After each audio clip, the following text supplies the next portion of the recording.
দলের নেতার দোষ কেউ সহ্য করলে ক্ষমতা যদি আমার থাকে পিস্তল দিয়ে গুলি করে শেষ করে দেওয়ার চেষ্টা করা হয়। কথা বলে ঠিক কিনা?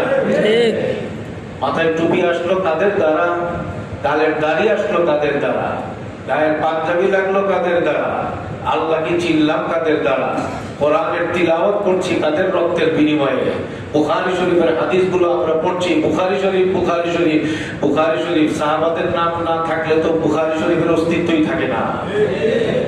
কিরে ভাই, লক্ষ লক্ষ সাহাবা, লক্ষ লক্ষ হাদিস যে আছে, এই লক্ষ লক্ষ হাদিসের মধ্যে নবী আর তাবেঈন এর মধ্যে মূল সূত্র যে ব্যক্তিটা, ওই ব্যক্তির নাম কি?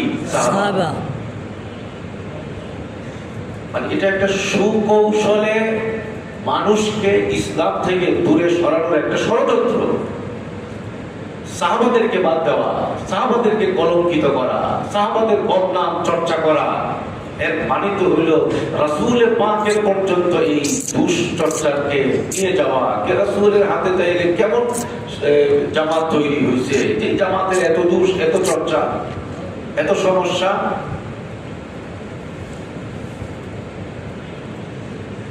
সাহাবাদের আলোচনা অনেক বেশি হওয়া দরকার। ভাই আমরা সবাই জান্নাতে যেতে চাই তো? ইনশাআল্লাহ। তো কম চাই মনে হইতেছে না? ইনশাআল্লাহ। না গেলেও চলে এরকম নাকি? না, উত্তরাতে বাসাবাড়ি আছে যেহেতু খারাপ না তো। জান্নাতে যাওয়ার বিকল্প আছে নাকি ভাই? না। জান্নাতে সবাই যেতে চাইতো নাকি ভাই? ইনশাআল্লাহ।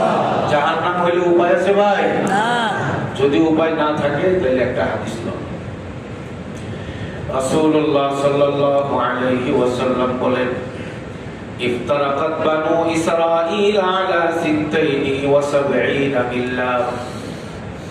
বনু ইসরাঈলের লোকেরা 72 দলে বিভক্ত হয়ে গিয়েছিল। ওয়াসাতাফতারিকু উম্মতি আলা 73 মিল্লাহ। আমি নবীর উম্মত 73 দলে বিভক্ত হবে। আল্লাহ নবী বলতেছেন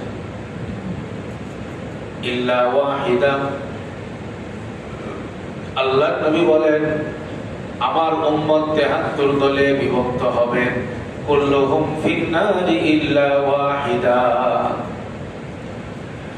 আমার উম্মতের 73 দল সবাই জাহান্নামী হবে, কেবলমাত্র একটি দল ছাড়া।